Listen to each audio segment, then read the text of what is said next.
ಪತ್ರಿಕಾಗೋಷ್ಠಿಯ ವಿಶೇಷ ಏನು ಅಂತ ಹೇಳಿದ್ರೆ, ಚಿಂತಾಮಣಿ ತಾಲೂಕಿನ ಎಲ್ಲ ದಲಿತರ ಸಮನ್ವಯ ಸಮಿತಿಯ ವತಿಯಿಂದ ಇವತ್ತು ಭಾರತ ರತ್ನ ಸಂವಿಧಾನ ಶಿಲ್ಪಿ ಪರಮ ಪೂಜ್ಯ ಡಾಕ್ಟರ್ ಬಾಬಾ ಸಾಹೇಬ್ ಅಂಬೇಡ್ಕರ್ ಅವರ ಭವನಕ್ಕೆ ಇವತ್ತೇನು ವಿಶೇಷ ಅನುದಾನ ಅಂತೇಳಿ 9 ಕೋಟಿ ರುಗಳನ್ನು ಮಂಜೂರು ಮಾಡಿಸಿರ್ತಕ್ಕಂಥ ನಮ್ಮೆಲ್ಲರ ಜನಪ್ರಿಯ ನಾಯಕರು, ಚಿಕ್ಕಬಳ್ಳಾಪುರ ಜಿಲ್ಲೆಯ ಉಸ್ತುವಾರಿ ಸಚಿವರು, ಕರ್ನಾಟಕ ಸರ್ಕಾರದ ಉನ್ನತ ಶಿಕ್ಷಣ ಸಚಿವರು ಆಗಿರ್ತಕ್ಕಂಥ ಡಾಕ್ಟರ್ MC ಸುಧಾಕರ್ ಅವರಿಗೆ ಇವತ್ತು ಅಭಿನಂದನೆಗಳನ್ನು ತಿಳಿಸಲಿಕ್ಕೆ ಇವತ್ತು ಈ ಒಂದು ಪತ್ರಿಕಾಗೋಷ್ಠಿಯನ್ನು ಕರೆದಿದ್ದೇವೆ. ತಮಗೆಲ್ಲರಿಗೂ ತಿಳಿದಿರುವ ಹಾಗೆ ಅನೇಕ ವರ್ಷಗಳಿಂದ ಚಿಂತಾಮಣಿ ತಾಲೂಕಿನಲ್ಲಿ ದಲಿತ ಚಳುವಳಿಯ ತವರೂರು ಅಂತ ಹೇಳಿದ್ರೆ ತಪ್ಪಾಗಲಿಕ್ಕಿಲ್ಲ. ಅನೇಕ ದಲಿತ ರಾಜ್ಯ ಮಟ್ಟದ ನಾಯಕರನ್ನು ಕೊಟ್ಟಿರ್ತಕ್ಕಂಥ ತಾಲೂಕು ಚಿಂತಾಮಣಿ. ಅಂಥ ತಾಲೂಕಿನಲ್ಲಿ ಒಂದು ಭವ್ಯವಾದ ಅಂಬೇಡ್ಕರ್ ಭವನ ನಿರ್ಮಾಣ ಮಾಡಬೇಕು ಅಂತೇಳಿ ಎಲ್ಲ ದಲಿತ ಸಂಘಟನೆಗಳ ಮುಖಂಡರುಗಳ ಹೋರಾಟದ ಫಲವಾಗಿ 2006ರಲ್ಲಿ ಮೊಟ್ಟ ಮೊದಲನೇ ಬಾರಿಗೆ ಅಂದಿನ ಶಾಸಕರಾಗಿರ್ತಕ್ಕಂಥ ಡಾಕ್ಟರ್ MC ಸುಧಾಕರ್ ಅವರು ನಗರಸಭೆಯ ಸ್ವತ್ತಾಗಿರ್ತಕ್ಕಂಥ ಹಳೆ ಸಿವಿಲ್ ಬಸ್ ನಿಲ್ದಾಣವನ್ನು ಅಂಬೇಡ್ಕರ್ ಭವನ ನಿರ್ಮಾಣ ಮಾಡಬೇಕು ಅಲ್ಲಿ ಅಂತೇಳಿ ಅಂಬೇಡ್ಕರ್ ಕಲಾಭವನ ಅಂತೇಳಿ ಒಂದು ನಿರ್ಮಾಣ ಮಾಡಬೇಕು. ಯಾಕಂತ ಹೇಳಿದ್ರೆ ಅಂಬೇಡ್ಕರ್ ಭವನ ನಿರ್ಮಾಣ ಮಾಡಲಿಕ್ಕೆ ಅಂದಿನ ಕಾಲದಲ್ಲಿ 2006ರಲ್ಲಿ ಸಮಾಜ ಕಲ್ಯಾಣ ಇಲಾಖೆಯಲ್ಲಿ ಕೇವಲ 5 ಲಕ್ಷ ರೂಪಾಯಿ ಅನುದಾನ ಇತ್ತು. ಒಂದು ತಾಲೂಕು ಕೇಂದ್ರಕ್ಕೆ ಅಂಬೇಡ್ಕರ್ ಭವನ ನಿರ್ಮಾಣ ಮಾಡಲಿಕ್ಕೆ ಕೇವಲ 5 ಲಕ್ಷ ರೂಪಾಯಿ ಅನುದಾನ ಇತ್ತು. ಅಂಥ ಒಂದು ಸಂದರ್ಭದಲ್ಲಿ ಸಮಾಜ ಕಲ್ಯಾಣ ಇಲಾಖೆಯಿಂದ ಅಂಬೇಡ್ಕರ್ ಭವನ ಕಟ್ಟಿದ್ರೆ ಅಷ್ಟೊಂದು ಸೂಕ್ತವಾಗಿರೋದಿಲ್ಲ ಅಂಥೇಳಿ ನಗರಸಭೆಯ ಸ್ವತ್ತಾಗಿದೆ.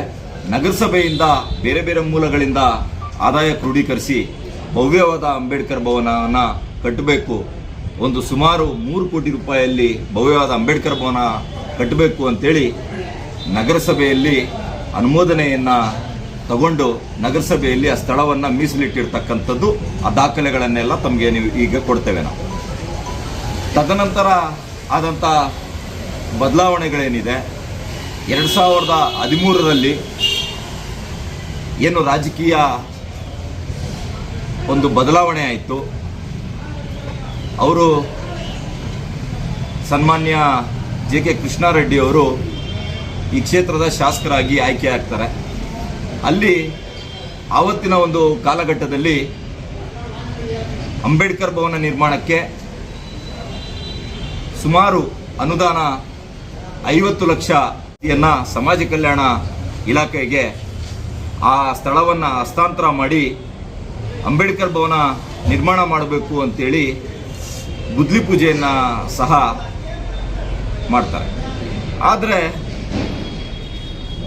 ಯಾರ ಒಂದು ಬೇಜವಾಬ್ದಾರಿತನನೋ, ಅಧಿಕಾರಿಗಳ ಬೇಜವಾಬ್ದಾರಿತನನೋ, ಅಥವಾ ಜನಪ್ರತಿನಿಧಿಗಳ ಬೇಜವಾಬ್ದಾರಿತನನೋ, ಅಥವಾ ನಮ್ಮ ಎಲ್ಲ ದಲಿತರ ಸಂಘಟನೆಗಳ ಸೂಕ್ತ ಸಮನ್ವಯ ಇಲ್ದಿರೋ ಅಂತ ಕೊರತೆನೋ ಗೊತ್ತಿಲ್ಲ, ಇವತ್ತು ಸುಮಾರು 10 ವರ್ಷಗಳ ಕಾಲ ಕುಂಟುತ್ತಾ ಸಾಕೊಂಡು ಬಂದು ಇವತ್ತು ನಿರ್ಮಾಣದ ಹಂತದಲ್ಲಿದೆ ಇವತ್ತು ಅಂಬೇಡ್ಕರ್ ಭವನ.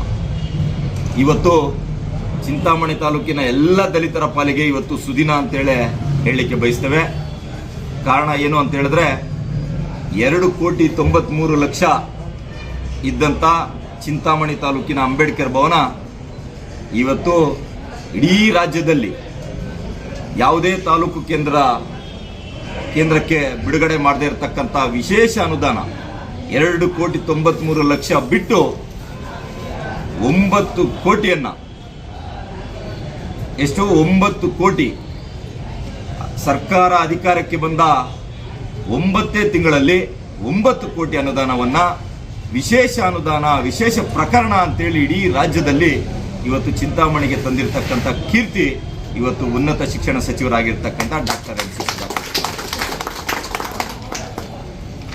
ಇವತ್ತು ಯಾವೆಲ್ಲ ಈಗ ನಮ್ಮ ನಾಯಕರುಗಳು ಮಾತಾಡ್ತಾ ಹೇಳ್ತಿದ್ರು, ಯಾವೆಲ್ಲ ದಲಿತ ವಿರೋಧಿ ಅನ್ನೋ ಒಂದು ಪಟ್ಟವನ್ನ ಏರಿಸಿಕೊಂಡು 2 ಬಾರಿ ಚುನಾವಣೆಯಲ್ಲಿ ಸೋತಿದ್ದಂತ ಜನಪ್ರಿಯ ನಾಯಕರಾಗಿರ್ತಕ್ಕಂಥ ಅಣ್ಣ ಡಾಕ್ಟರ್ MC ಸುಧಾಕರ್ ಅವರು ಇವತ್ತು ಯಾವ ಶೋಷಿತ ವರ್ಗಗಳ ಕಾಳಜಿಗೋಸ್ಕರ ಯಾವ SC ಮತ್ತು ST ಸಮುದಾಯಗಳು ಈ ಸಮಾಜದ ಮುಖ್ಯವಾಹಿನಿಗೆ ಬರಬೇಕು, ಅವರಿಗೆ ಒಂದು ಗೌರವವನ್ನು ಕೊಡಬೇಕು ಅಂತೇಳಿ ಇವತ್ತು ಆ ಗೌರವವನ್ನು ಉಳಿಸಬೇಕಾದ್ರೆ ಚಿಂತಾಮಣಿಯ ಹೃದಯ ಭಾಗದಲ್ಲಿರ್ತಕ್ಕಂಥ ಅಂಬೇಡ್ಕರ್ ಭವನ 2,93,00,000 ಆಗೋದಿಲ್ಲ, ಅದಕ್ಕೆ ಇನ್ನೊಂದು 9 ಕೋಟಿ ಸೇರಿಸಿ ಭವ್ಯವಾದಂಥ ಒಂದು ಹವಾನಿಯಂತ್ರಿತ ಒಂದು ಅಂಬೇಡ್ಕರ್ ಭವನವನ್ನು AC ಹಾಲ್ ಥರ ಮಾಡಿ ಒಂದು ಭವ್ಯವಾದ ಅಂಬೇಡ್ಕರ್ ಭವನವನ್ನು ನಿರ್ಮಾಣ ಮಾಡಬೇಕು ಅಂತೇಳಿ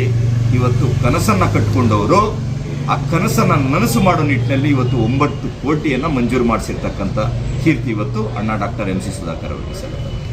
ಆ ನಿಟ್ಟಿನಲ್ಲಿ ಇವತ್ತೇನು ಕಳೆದ 10 ವರ್ಷಗಳಲ್ಲಿ ಏನು ಅಂಬೇಡ್ಕರ್ ಭವನ ಯಾವ ರೀತಿ ಕುಂಟುತ್ತಾ ಸಾಗಿತ್ತೋ, ಇವತ್ತು ಆ ಪುಣ್ಯಾತ್ಮರು ಯಾರೋ ಅದಕ್ಕೆ ಯಾರು ಡಿಸೈನ್ ಮಾಡಿದ್ರೋ ಅವ್ರು ಸಿಕ್ಬಿಟ್ರೆ ಅವ್ರಿಗೊಂದು ನಮಸ್ಕಾರ ಆಗಬೇಕು ಅಂತಿದ್ದೀವಿ. ಒಂದು ಸಣ್ಣ ಕಲ್ಯಾಣ ಮಂಟಪಕ್ಕಿನ್ನ ಕಡಿಮೆ ರೀತಿಯಲ್ಲಿ ಆ ಅಂಬೇಡ್ಕರ್ ಭವನವನ್ನು ಇವತ್ತು ನಿರ್ಮಾಣ ಮಾಡಿದ್ದಾರೆ. ಏನು ಕೆಳ ಅಂತಸ್ತಿನಲ್ಲೇ ಭೂಮಿ ಮಟ್ಟಕ್ಕೇನೆ ಇವತ್ತು ಅಂಬೇಡ್ಕರ್ ಭವನವನ್ನು ನಿರ್ಮಾಣ ಮಾಡಿದ್ದಾರೆ. ಅದು ಸುಮಾರು ಒಂದು 10-15 ಅಡಿ ಮೇಲ್ಮಟ್ಟದಲ್ಲಿ ತಗೊಂಡು ಅಲ್ಲಿ ಒಂದು ಭವ್ಯವಾದಂಥ ಅಂಬೇಡ್ಕರ್ ಭವನವನ್ನು ನಿರ್ಮಾಣ ಮಾಡಬೇಕಾಗಿತ್ತು. ಇವತ್ತು ಅದು ಯಾವ ಪುಣ್ಯಾತ್ಮ ಯಾವ ಇಂಜಿನಿಯರ್ ಅದಕ್ಕೆ ಪ್ಲಾನ್ ಮಾಡಿದ್ರೋ ಗೊತ್ತಿಲ್ಲ, ಇಲ್ಲ ಯಾವ ಕಾಣದ ಕೈಗಳಲ್ಲಿ ಷಡ್ಯಂತ್ರ ಮಾಡ್ತೋ ಗೊತ್ತಿಲ್ಲ. ಇವತ್ತು ಅಂಬೇಡ್ಕರ್ ಭವನವನ್ನು ಸಂಪೂರ್ಣವಾಗಿ ಹಾಳು ಮಾಡಿ ಇಟ್ಟಿದ್ದಾರೆ. ಇವತ್ತು ನಾವು ಬೆಂಗಳೂರಿನಲ್ಲಿ ಅಂಬೇಡ್ಕರ್ ಭವನವನ್ನು ನೋಡಿದ್ರೆ ಬಹಳ ಸಂತೋಷ ಆಗುತ್ತೆ. ಇಡೀ ಬೆಂಗಳೂರು ನಗರದಲ್ಲಿ ಯಾವುದೇ ಭವನ ಇಲ್ಲ ಅಂಬೇಡ್ಕರ್ ಭವನದ ರೀತಿಯಲ್ಲಿ, ಅಷ್ಟು ಸುಸಜ್ಜಿತವಾಗಿ ಅಲ್ಲಿ ನಿರ್ಮಾಣ ಮಾಡಿದ್ದಾರೆ. ನಾವು ಇವತ್ತು ನೆನೆಸ್ಕೊಂತೀವಿ, ಇವತ್ತು ಅಲ್ಲಿನ ನಾಮಫಲಕದ ಮೇಲೆ ಇವತ್ತು ನಮ್ಮ ಕ್ಷೇತ್ರದ ಶಾಸಕರು ಮಾಜಿ ಸಚಿವರಾಗಿರ್ತಕ್ಕಂಥ KM ಕೃಷ್ಣಾರೆಡ್ಡಿ ಅವರ ಹೆಸರಿದೆ. ಅವರು ಲೋಕೋಪಯೋಗಿ ಸಚಿವರಾಗಿದ್ದರು. ಅವರು ಕೂಡ ವಿಶೇಷವಾದಂಥ ಕಾಳಜಿ ತಗೊಂಡು ಇವತ್ತು ಬೆಂಗಳೂರಿನಲ್ಲಿ ಭವ್ಯವಾದ ಅಂಬೇಡ್ಕರ್ ಭವನ ನಿರ್ಮಾಣ ಆಗಿದೆ. ಆ ನಿಟ್ಟಿನಲ್ಲಿ ನಮ್ಮದು ಆ ಕಲ್ಪನೆ ಇತ್ತು, ಅಂಥ ಅಂಬೇಡ್ಕರ್ ಭವನ ನಮ್ಮ ಚಿಂತಾಮಣಿ ತಾಲೂಕಿಗೆ ಬೇಕು ಅಂತೇಳಿ ಇವತ್ತು ನಿಜವಾಗ್ಲೂ ಇವತ್ತು ದಲಿತರ ಪಾಲಿಗೆ ಇವತ್ತು ಒಳ್ಳೆ ದಿನಗಳು ಬಂದಿದ್ದಾವೆ. ಸರ್ಕಾರ ಬಂದ 9 ತಿಂಗಳಲ್ಲಿ 9 ಕೋಟಿ ವಿಶೇಷ ಅನುದಾನ ತಂದು ಇವತ್ತು ಭವ್ಯವಾದಂಥ ಇವತ್ತು 9 ಕೋಟಿ ಅಂತ ಹೇಳಿದ್ರೆ ನೀವು ಊಹೆ ಮಾಡ್ಬೋದು ಯಾವ ರೀತಿ ಅದು ಬರುತ್ತೆ ಅಂತೇಳಿ, ಯಾವೆಲ್ಲ ಅನುಕೂಲಗಳಿರುತ್ತೆ ಅಂತೇಳಿ. ಇವತ್ತು ಅದನ್ನು ಇನ್ನೂ ಒಂದು ಫ್ಲೋರು ಹೆಚ್ಚಿಗೆ ಮಾಡಿಕೊಂಡು ಮತ್ತು ಪಾರ್ಕಿಂಗ್ನ ಹಿಂದೆ ಮಾಡಿಕೊಂಡು ಅದಕ್ಕೆ ಹಿಂದ್ಗಡೆ ಇರ್ತಕ್ಕಂಥ ಪೊಲೀಸ್ ಸ್ಟೇಷನ್ ಜಾಗ ಏನಿದೆ ಅದನ್ನು ಕೂಡ ಅದಕ್ಕೆ ಸೇರಿಸ್ಕೊಳ್ಳುವಂಥ ಪ್ರಯತ್ನಗಳು ಈಗಾಗಲೇ ನಡೀತಾ ಇದೆ. ಈಗಾಗಲೇ ನಗರಸಭೆಯವರಿಗೆ ಸೂಚನೆ ಕೊಟ್ಟಿದ್ದಾರೆ, ಹಿಂದೆ ಇರ್ತಕ್ಕಂಥ ಪೊಲೀಸ್ ಸ್ಟೇಷನ್ನು ಮತ್ತು ಲೈಬ್ರರಿದು ಸ್ವಲ್ಪ ಜಾಗಗಳನ್ನು ಅಂಬೇಡ್ಕರ್ ಭವನಕ್ಕೆ ತಗೋಬೇಕು, ಅಲ್ಲಿ ಪಾರ್ಕಿಂಗ್ ವ್ಯವಸ್ಥೆ ಮಾಡಬೇಕು ಅಂತೇಳಿ ಈಗಾಗಲೇ ನಡೀತಾ ಇದೆ. ಇದೇ ರೀತಿಯಾಗಿ ಏನು ಒಂದು ರಾಜ್ಯ ಸರ್ಕಾರದಲ್ಲಿ ಉನ್ನತ ಶಿಕ್ಷಣ ಸಚಿವರಾಗಿರ್ತಕ್ಕಂಥ ಡಾಕ್ಟರ್ MC ಸುಧಾಕರ್ ಅಣ್ಣ ಅವರು ಇವತ್ತು ಚಿಂತಾಮಣಿ ತಾಲೂಕಿಗೆ ಅನೇಕ ಯೋಜನೆಗಳನ್ನು ಇವತ್ತು ತಗೊಂಡ್ಬಂದಿದ್ದಾರೆ. ಕೇವಲ 9 ತಿಂಗಳಲ್ಲಿ ಕೆರೆಗಳ ಅಭಿವೃದ್ಧಿಗಾಗಿ ಸುಮಾರು 100 ಕೋಟಿಯಷ್ಟು ಹಣವನ್ನು ಈಗಾಗಲೇ ಚಿಂತಾಮಣಿ ತಾಲೂಕಿಗೆ ಮಂಜೂರು ಮಾಡಿಸಿದ್ದಾರೆ. 100 ಕೋಟಿಯಷ್ಟು ಅಂದರೆ ಮುಂದಿನ 20-25 ವರ್ಷಗಳ ಒಂದು ಯೋಜನೆಯನ್ನು ಇಟ್ಕೊಂಡು ಒಂದು 100 ಕೋಟಿಯಷ್ಟು ಕೆರೆಗಳ ಅಭಿವೃದ್ಧಿಗೆ ತಗೊಂಡ್ಬಂದಿದ್ದಾರೆ. 13 ಕೋಟಿ ರೂಪಾಯಿಗಳ ವೆಚ್ಚದಲ್ಲಿ ಇವತ್ತು ಏನು ಚಿಂತಾಮಣಿಯ ಓಟಿಕೆರೆ ಇಂದ ಹಿಡಿದು PCR ಕಾಂಪ್ಲೆಕ್ಸ್ವರೆಗೂ ಜೋಡಿ ರಸ್ತೆ ಮತ್ತು ಫುಟ್ಪಾತ್ಗಳ ಒಂದು ನಿರ್ಮಾಣ ಮಾಡಲಿಕ್ಕೆ ಮತ್ತು ಯಾವ ಒಂದು ವಾಲ್ಮೀಕಿ ವೃತ್ತ ಏನಿದೆ ಆ ವಾಲ್ಮೀಕಿ ವೃತ್ತ ಅಭಿವೃದ್ಧಿಗೆ ಮತ್ತು ಕೋಲಾರ ವೃತ್ತ ಏನಿದೆ ಕೋಲಾರ ವೃತ್ತ ಅಭಿವೃದ್ಧಿಗೆ ಮತ್ತು ಆಜಾದ್ ಚೌಕ ಏನಿದೆ ಆಜಾದ್ ಚೌಕ ಒಂದು ಅಭಿವೃದ್ಧಿಗೆ ಮತ್ತು ಬೆಂಗಳೂರು ವೃತ್ತ ಏನಿದೆ ಏನು ಸದ್ಗುರು ಯೋಗಿ ನಾರಾಯಣ ವೃತ್ತ ಅಂತೇಳಿ ಅದಕ್ಕೆ ನಾಮಕರಣ ಮಾಡಿದ್ದೇವೆ, ಯೋಗಿ ನಾರಾಯಣ ವೃತ್ತ ಏನಿದೆ ಅದನ್ನ ಅಭಿವೃದ್ಧಿಗೆ ಈ ರೀತಿ ಅನೇಕ ಯೋಜನೆಗಳನ್ನು ಡೆಲ್ಟ್ ಒಂದು ಯೋಜನೆಯಲ್ಲಿ 13.5 ಕೋಟಿ ರೂಪಾಯಿ ವೆಚ್ಚದಲ್ಲಿ ಅಂದಾಜಿಸಲಾಗಿದೆ. ಮುಂದಿನ ದಿನಗಳಲ್ಲಿ ಬಹಳ ಸುಂದರವಾದ ಚಿಂತಾಮಣಿ ನಗರ ನಿರ್ಮಾಣ ಆಗುತ್ತೆ. ಅದೇ ರೀತಿಯಾಗಿ ವಾಲ್ಮೀಕಿ ವೃತ್ತದಿಂದ ಬಾಗೇಪಲ್ಲಿ ಕಡೆಗೆ ಸಂಚಾರ ಮಾಡೋ ಕಡೆ ರೈಲ್ವೆ ಅಂಡರ್ ಪಾಸ್ವರೆಗೂ ಜೋಡಿ ರಸ್ತೆ ಮಾಡಬೇಕು ಅನ್ನೋದು ಕೂಡ ಆ ಯೋಜನೆಯಲ್ಲಿ ಇದೆ. ಬಹಳ ಸುಂದರವಾದ ಚಿಂತಾಮಣಿ ನಿರ್ಮಾಣ ಆಗುತ್ತೆ. ಇನ್ನೂ ಅನೇಕ ಕಾರ್ಯಕ್ರಮಗಳು ಚಿಂತಾಮಣಿಗೆ ಬರ್ತಾ ಇದೆ. ಇನ್ನೂ ಅನೇಕ ಕಾರ್ಯಕ್ರಮಗಳು ಈಗಾಗಲೇ ತಾವು ನೋಡಿರ್ಬೋದು.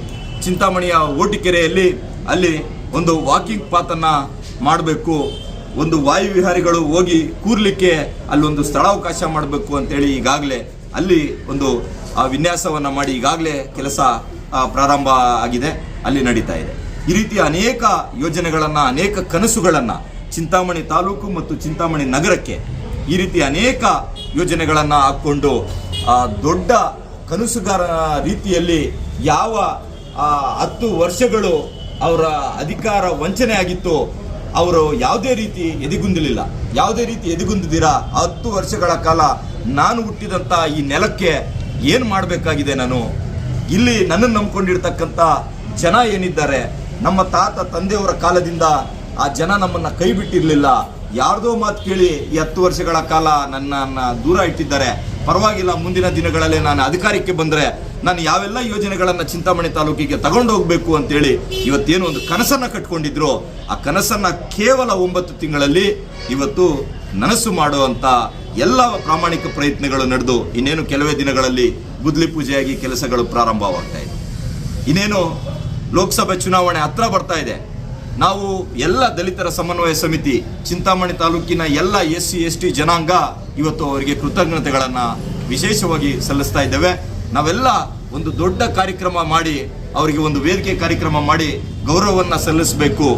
ಮುಂದಿನ ದಿನಗಳಲ್ಲಿ ವಾಲ್ಮೀಕಿ ಭವನಕ್ಕೆ ಸಹ ವಿಶೇಷ ಅನುದಾನ 4.5 ಕೋಟಿ ಒಂದು ವಿಶೇಷ ಅನುದಾನವನ್ನು ಕೇಳಿದ್ದಾರೆ. ಈಗಾಗಲೇ ವಾಲ್ಮೀಕಿ ಭವನಕ್ಕೆ 1 ಎಕರೆ ಜಾಗವನ್ನು ಸಹ ಹೆಚ್ಚುವರಿಯಾಗಿ 1 ಎಕರೆ ಜಾಗವನ್ನು ಕೊಟ್ಟಿದ್ದಾರೆ. ಅದೇ ರೀತಿಯಾಗಿ ಪರಿಶಿಷ್ಟ ಪಂಗಡಗಳ ಅಂದರೆ ವಾಲ್ಮೀಕಿ ಸಮಾಜಕ್ಕೆ ಆಗ್ಬೋದು ಅಥವಾ ಪರಿಶಿಷ್ಟ ಪಂಗಡದ ಎಲ್ಲ ಜನರಿಗೆ, ಆ ವಿದ್ಯಾರ್ಥಿಗಳಿಗೆ ಅನುಕೂಲ ಆಗಬೇಕು ಅಂತೇಳಿ ಅವರಿಗೆ ಹಾಸ್ಟೆಲ್ ಸೌಲಭ್ಯ ಆಗಬೇಕು ಅಂತೇಳಿ ಚಿಂತಾಮಣಿಯ ಸಬ್ ಜೈಲ್ ಏನಿದೆ, ಸಬ್ ಜೈಲಿನ ಹಿಂಭಾಗದಲ್ಲಿ ಅದಕ್ಕೆ ಒಂದು ಸ್ಥಳವನ್ನು ನಿಗದಿ ಮಾಡಿದ್ದಾರೆ. ಈ ರೀತಿ ಅನೇಕ ಯೋಜನೆಗಳನ್ನು, ಅನೇಕ ಕನಸುಗಳನ್ನು ವಿಶೇಷವಾಗಿ ಶೋಷಿತ ಜನರು ಯಾವ SC ಮತ್ತು ST ಸಮಾಜದ ತಳ ಸಮುದಾಯಗಳು ಅಂತ ಏನು ಕರೆಸ್ಕೊತಾ ಇದ್ದೀವಿ, ಇವರ ಒಂದು ಉದ್ಧಾರಕ್ಕಾಗಿ ಇವ್ರನ್ನ ಒಂದು ಸಮಾಜದ ಮುಖ್ಯವಾಹಿನಿಗೆ ತರಲಿಕ್ಕೆ ಅನೇಕ ಯೋಜನೆಗಳನ್ನು ಹಾಕ್ಕೊಂಡು ಅವರು ಒಂದು ಕೆಲಸವನ್ನು ಮಾಡ್ತಾ ಇದ್ದಾರೆ. ಆ ನಿಟ್ಟಿನಲ್ಲಿ ಅವರಿಗೆ ಒಂದು ಸನ್ಮಾನ ಮಾಡಬೇಕು ಅಂತೇಳಿ ನಾವೆಲ್ಲ ಸಮನ್ವಯ ಸಮಿತಿಯವರು ತೀರ್ಮಾನ ಮಾಡಿದ್ವಿ. ಆದರೆ ಲೋಕಸಭೆ ಚುನಾವಣೆ ಇನ್ನೇನು ಹತ್ತಿರದಲ್ಲೇ ಘೋಷಣೆ ಆಗೋ ರೀತಿ ಇರೋದ್ರಿಂದ ಅದನ್ನ ಲೋಕಸಭೆ ಚುನಾವಣೆ ಆದಮೇಲೆ ನಾವು ಎಲ್ಲ ದಲಿತರ ಸಮನ್ವಯ ಸಮಿತಿ ಅಂದರೆ ಚಿಂತಾಮಣಿ ತಾಲೂಕಿನಲ್ಲಿರ್ತಕ್ಕಂಥ ಎಲ್ಲ ದಲಿತ ಸಂಘಟನೆಗಳು ಪಕ್ಷಾತೀತವಾಗಿ ಎಲ್ಲ ಸಂಘಟನೆಗಳು ಸೇರಿಕೊಂಡು ಅವರಿಗೆ ವಿಶೇಷವಾದಂಥ ಒಂದು ಗೌರವವನ್ನು ಕೊಟ್ಟು ಚಿಂತಾಮಣಿಯ ಒಂದು ಅಂಬೇಡ್ಕರ್ ಭವನ ಆಗ್ಬೋದು, ವಾಲ್ಮೀಕಿ ಭವನ ಆಗ್ಬೋದು, ಮತ್ತೆ SC ST ಸಮುದಾಯಗಳಿಗೆ ಸಂಬಂಧಪಟ್ಟ ಎಲ್ಲ ಸಮಸ್ಯೆಗಳನ್ನು ನೀಗಿಸೋದ್ರಲ್ಲಿ ತಾವು ನಮ್ಮ ಜೊತೆಯಲ್ಲಿರಿ ಅಂತೇಳಿ ಅವರಿಗೆ ಒಂದು ಸನ್ಮಾನ ಮಾಡೋದ್ರ ಮುಖಾಂತರ ನಾವು ಮುಂದಿನ ದಿನಗಳಲ್ಲಿ ಕೃತಜ್ಞತೆಗಳನ್ನು ಸಲ್ಲಿಸ್ತೇವೆ. ಇದೇ ರೀತಿಯಲ್ಲಿ ಯಾವ ಒಂದು 10 ವರ್ಷಗಳ ಅವರ ಏನು ಅಧಿಕಾರ ವಂಚನೆ ಆಗಿತ್ತು ಅವರಿಗೆ, ಅವರು ಈ 9 ತಿಂಗಳಲ್ಲೇ ಇಷ್ಟೊಂದು ಮಾಡಿದ್ದಾರೆ ಅಂತ ಹೇಳಿದ್ರೆ ಇನ್ನಿರ್ತಕ್ಕಂಥ 4 ವರ್ಷ 3 ತಿಂಗಳು ಏನಿದೆ, ಆ 4 ವರ್ಷ 3 ತಿಂಗಳಲ್ಲಿ ಚಿಂತಾಮಣಿ ನಗರ ಮತ್ತು ತಾಲೂಕಿಗೆ ಯಾವೆಲ್ಲ ಯೋಜನೆಗಳನ್ನು ತಗೊಂಡ್ಬರ್ತಾರೆ ಅಂತೇಳಿ ನೀವು ಇವತ್ತು ಮಾಧ್ಯಮದವರು ಒಂದು ನಗರವನ್ನು ಕಟ್ಟಕ್ಕೆ ತಾವು ಕೂಡ ಸಹಕಾರ.